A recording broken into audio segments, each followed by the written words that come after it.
Good morning everyone for Red Bull X-Alps 23 race 3. Today is my birthday. That means I won't have time to make a commentary, so enjoy as it is.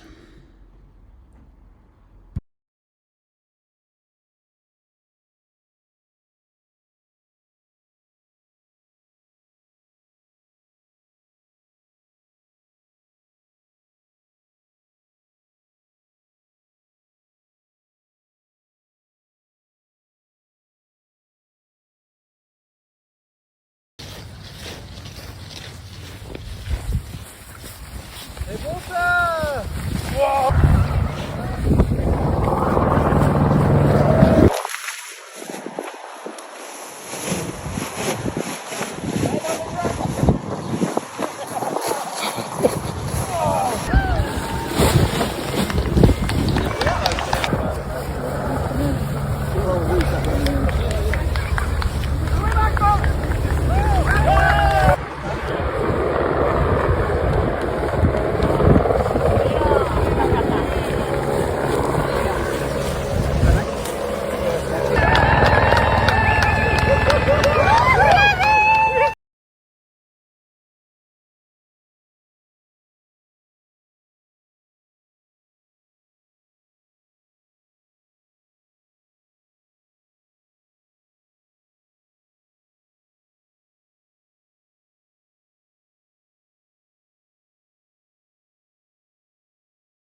morning, Sven. Good morning, Paul. How Morgen. are you feeling today? Not bad, not bad. The night was a little short. I'm ready to hike and fly again.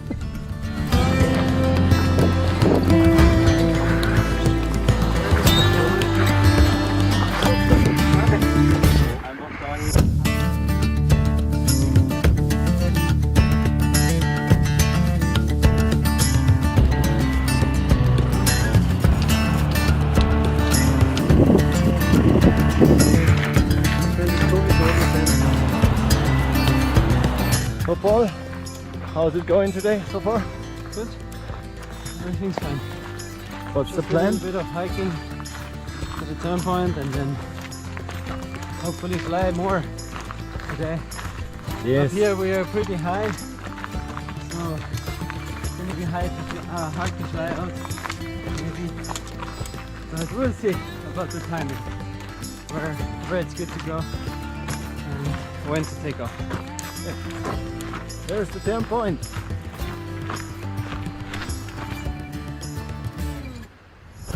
Yes, nice. Turn point 5. High five.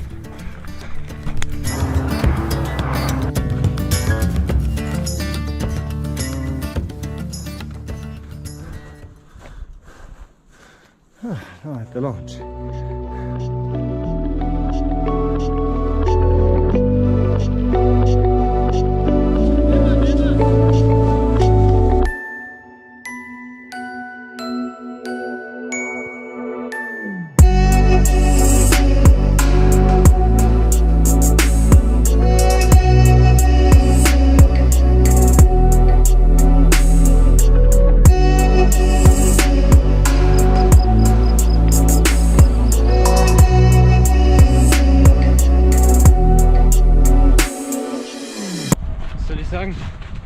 Außer dass ich fliegen würde gern. Und der Timalongi, mit dem ich vorher zusammen war, ich glaube da drüber geflogen ist. Von hinten kommen alle nach dahin. Aber die müssen erst einmal gegen den Winter fliegen gerade. Muss man mal dazu sagen. Genau.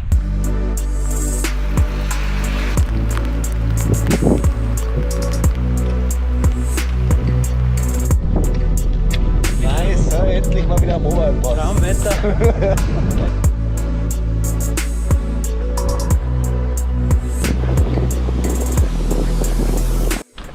So Paul, what do you think about today so far?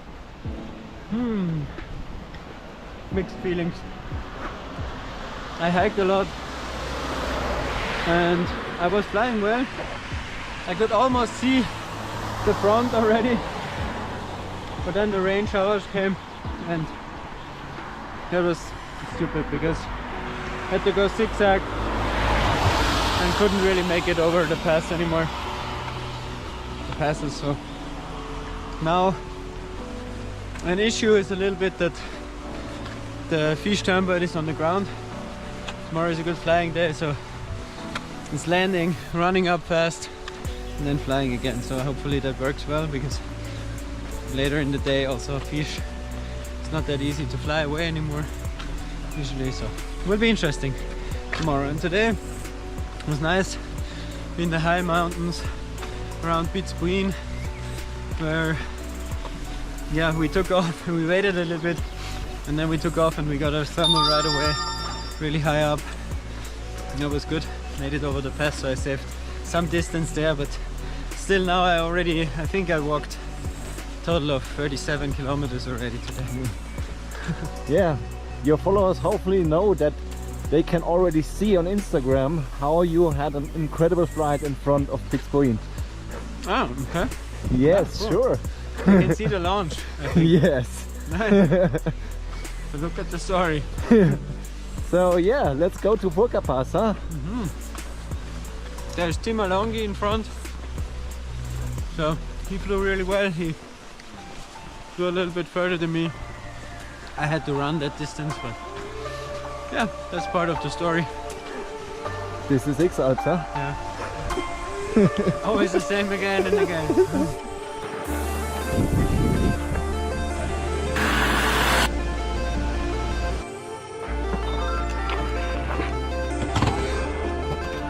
Cool! Super! Das war's richtig schnell. Bist du noch schon? Yeah. So Paul, resume of the day? Yeah, I mean, it was raining, so couldn't fly really far, but good enough. And now a quick run in the evening.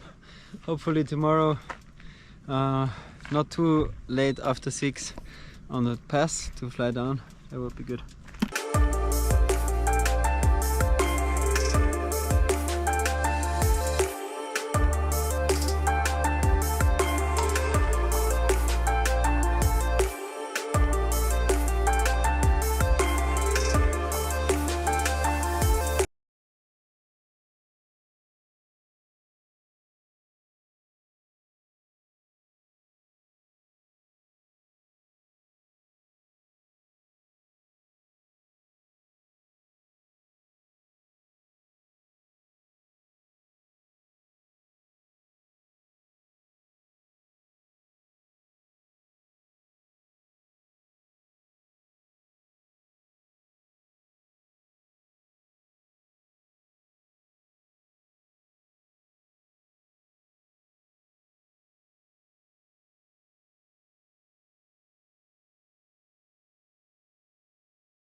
Hello and good evening to day 3 of the Red Bull X-Alps and to our evening wrap-up show. Another extraordinary day here in the Red Bull X-Alps race. I'm here in Fiche in the Aletsch arena where several athletes have landed. It's been an extraordinary day and it looks like someone else is about to turn up. So if we're photo bombed, I think that'll make it even more exciting. It's just one of those days. We've had Kriegel, who was leading the field at the beginning, then he fell back and then he stormed through and he's just pulled a night pass. We've had Maxime Pinot fighting to get over the Furka pass. All sorts of exciting. We've had a lot of action on hiking up on the mountains. Lots of really dramatic scenes. I've just been told it is Tommy Friedrich who's going to come through, so we may as well stay live just for Tommy, and we'll do a quick interview, and then we'll catch up with Gavin McClurg, who I spoke to earlier. But Tommy Friedrich is just arriving, so there's going to be lots of cheering coming for him. We'll see Tommy, he's just going to appear. So, perfect timing, Tommy. We're live, yes. But come round. Hello everyone. How are you feeling? Good. Have you had a good day today? Yeah, we had a pretty nice flight. Difficult conditions in the end with some rain and strong weather winds, but yeah, all in all, I think it was a really good day, and we made some good distance again. And tomorrow it looks even better than today, I think. So you couldn't wish for more, I think. The most important question, are you enjoying yourself? Yeah, for sure. It's good. I love the race. I love being out. Go flying all the day. So until now it wasn't hard. So just flying. No, but yeah, in the end it was good. Good conditions, and yeah, hope for more time in the air. Fantastic. Well, look, we'll let you sign the board.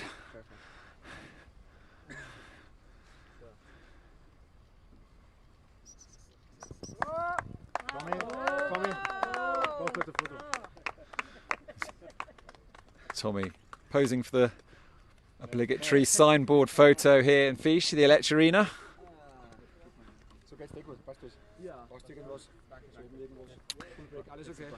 So have a nice evening. Cheers, Tommy. See you. Ciao. Good luck. Well, it's just one of those days. Earlier, I spoke to Gavin McClurg, who hung out with Ellie Egger all day, and we'll hear from that just now.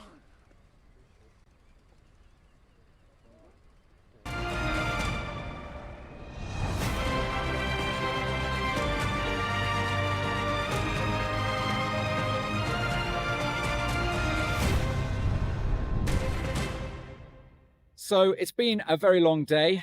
I began the day with Kriegel, Max Pinot, and Aaron Duragatti. They had already done an 800-meter climb and a 15-kilometer glide by the time I found them in Klosters this morning at about 7 o'clock in the morning. And I hiked up with these guys, and the pace was just relentless. I mean, Gavin, can you give a sense of just how hard you have to train? I mean, the way these guys hike, you know, there are no stops. It's purely a racing line. It's directly up the mountain, no zigzags. I mean, they're taking lines that Max Verstappen would be proud of. Yeah, no, I mean, it's really Kilian Jornet type stuff. You know, they're the top athletes here never really stop training, but you know, Kriegel does a bunch of professional ski-mo races in the winter. So, I mean, he just goes uphill. And I noticed a huge change in his physique this year. His calves have just gotten monstrous, and that's from just going up hills. And I asked him about it, and he said he had an injury to kind of his Achilles heel this winter, and his trainer said, this is the only thing you can do. So he's just been doing calf raises all winter. And then Maxime, I mean, look at Maxime. He's this tiny little creature. He's small, and he's just an absolute machine. When you look at most of the X-Alps athletes, I would say they mostly look like Paul Guscherbauer. They're tall, they're lean, and they've got these huge strides. And Maxime is shorter than I am. And I went up the hill with him 2 days ago, and it just got dusted. It's incredible. And then you got Aaron Duragatti. You mentioned Aaron. And Aaron Duragatti made an interesting point. You know, he's carrying a lot more weight than the other guys, because he's kind of doing this self-supported. So he was saying he's carrying, you know, 11 kilos, which is a lot more than the other two. And he, you know, and he was crushing it. I mean, by the end of the climb, I was on my hands and knees just praying for salvation. I thought my heart was just gonna like come out of my mouth. I was just dying up there. And they were kind of chatting away most of the way. And that's quite interesting as well, because you know they are competitors, but quite a few athletes have said it doesn't feel like a competition. You know, when Paul Takats landed, he said, you know, it doesn't feel like a normal competition. It's friends on a cross-country adventure. Yeah, he posted. Is that how it feels? Yeah, I mean, he posted. Well, I don't think usually. This is just a very unique Red Bull X-Alps, because he posted last night that he's probably never had that much fun in the air, because they're flying together. You know, usually by now there's a bunch of separation, and you're kind of on your own, and you're with your support team, which is an amazing experience. I've had a bunch of those, and it's awesome. But I mean, they're all working together, and you know, they're still 600 and something kilometers out. So there's still quite a bit left, but you know, they're really working together, and that is fun. I mean, the best part of flying is flying with your friends. And, you know, everybody here, all these athletes, they're all friends. Everybody's looking after one another. Everybody's having fun together. And so now it's, you know, the first day we were driving down the road, and there's 15 teams lined up and all the athletes just running together. And 3 days later, we got the same scenario. It's incredible. So Gavin, you've spent the day with Ellie. How was that? It was so awesome. I had so much fun today. I can't believe I'm getting to roam around the Alps with all these amazing athletes and flying with them in the air. We had a long hike up, about 3 hours. She had a really magic flight last night down the In Valley. She's the only one that took that different route. I was actually flying. I was driving underneath her last night, cheering out the window for her because she was screaming along at about 60K, not having a thermal. She had a nice tailwind, and she put about 40K on all the pilots who were around her.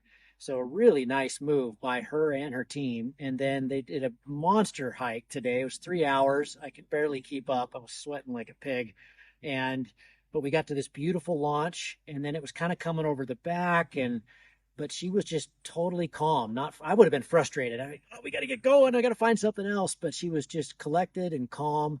And then we got in the air together, and she just was a rock star. I was so impressed with her flying ability. I mean, I've flown a lot with her in World Cups and stuff, but she is not behaving like a rookie and not flying like a rookie. She was just calm and collected. We crushed out 70K. The last 20K as we approached the Zugspitze was proper. It was spicy. We were really in the lead. It was strong winds coming off the flats to the north, and she just did amazingly well. So yeah, I'm proud of her. Got a little crush on this girl. Sorry, honey. Sorry to my wife, but she's amazing, and her team's amazing, and they're really having a collected Red Bull X-Alps, especially as a rookie team. And what's also amazing, isn't it, is the stories that are happening further back in the field. Of course, everyone's looking at who's at the front, who's the jockeying of positions, the gaggle at the front. But there are some extraordinary flights and stories happening further back. Ellie's just one of them. That's just one, exactly. When I was at turn point 3 yesterday, I flew there with the lead gaggle, and then started seeing more and more people come through. And there always is. There's just so much excitement and interesting moves and interesting takeoffs and interesting choices. The strategy is amazing from the first to the back, and we've had some big moves back there. Andre Prochaska had a terrible start. He's an amazing pilot. He supported Aaron in 2 X-Alps. He's a professional acro pilot, just like Pal Tackett's, and he had a really tough start, and now he's made some moves today. So now, we've got elimination tomorrow at 6 a.m.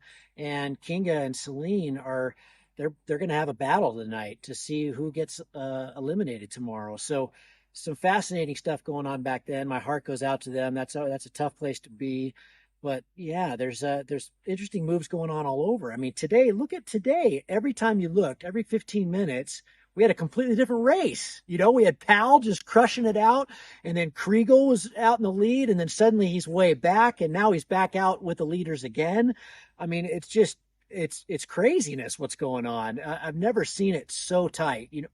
Last night when we went to bed, Toby and Marcus had just an epic day, and now they're way back in kind of 18th, 20th, so they've had a hard day. I mean, these little mistakes, which back in 2015 or 2017, these little mistakes would be nothing. They'd be totally irrelevant. But now everybody's flying so fast, the weather's so good that you miss a little climb and land and have to hike for 20 minutes, you're 30K behind. So Gavin, what do the next few days look like? I think it's going to be even faster, potentially. The prognosis looks insanely good, and we've never had weather like this in an X-Alps. Maybe 2013, the first few days were really good like this, but these guys are just going to keep the hammer down, and I wouldn't be surprised to see them get all the way around Mont Blanc and start making course line back to the east. And the prognosis, this is what's really unusual, is it looks even better for those in the back of the pack. So we could see them reel in the distance. And that rarely happens. Usually the leaders get out in front. They've always got better weather. But this time around, they've got great weather. I don't think it's going to slow them down very much, but it's even better in the back. So it's going to continue to be thrilling. Wow, I can't wait. Well, look, we'll leave it there. Thanks for chatting as always, Gavin, and we'll talk again tomorrow.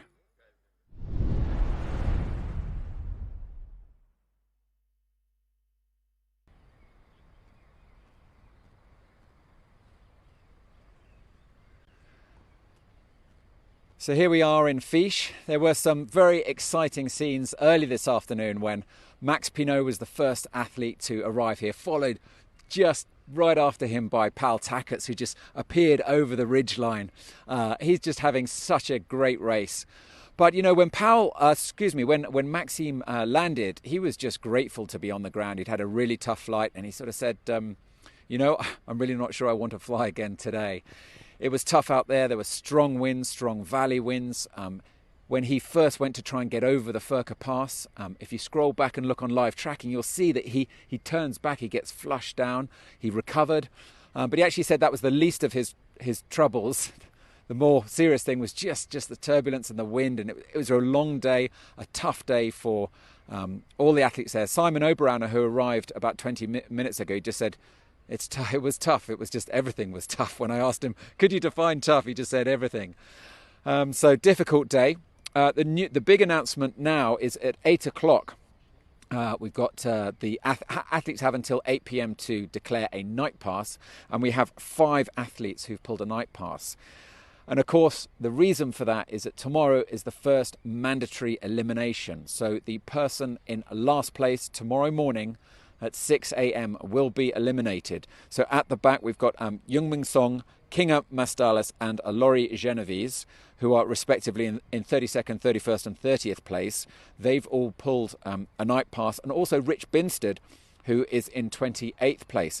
Now that leaves Andrei Prochavska in a delicate position. He had a good flight today. He's recovered some position. He's 29th, but he hasn't pulled a night pass. So it's going to be a battle overnight. And then there's one other night pass that's being pulled by Kriegel Maurer. He's clearly a man on a mission. Is this his move? Frutigen is his area. This is his backyard. So if anyone knows this area, knows how to take advantage of all the nooks and crannies and special characteristics of this locale, it is him. So perhaps he's trying to steal a march on the competition. Earlier today, he had what's called a low save when he almost landed and just managed to recover himself and get up into the air. And when I asked him, I said, "Oh, Kriegel, it looked like you nearly landed." And he said, "Oh, no, I was at least 100 meters off the ground." Only Kriegel can say something like that. So let's leave it there. Let's finish up with the leaderboard of the top 10. It starts with Sepp Iniger, 10th place. He's the only athlete of that top 10 who's yet to sign the board behind me. 9th, Damien Lacaze. 8th, Simon Oberauner, who I saw just a few minutes ago. Tommy Friedrich, who arrived just live. You couldn't have planned that. Great to see him doing so well, having a great Rebel X-Alps. Patrick von Kernel is in 6th place. Aaron Duragati also having a fantastic race in 5th place. Tanguy Renaud from France in 4th. And the 3-2-1 is Paul Takats in 3rd place. Maxime Pinot in 2nd place. And Kriegel Maurer is where he likes to be, in 1st place.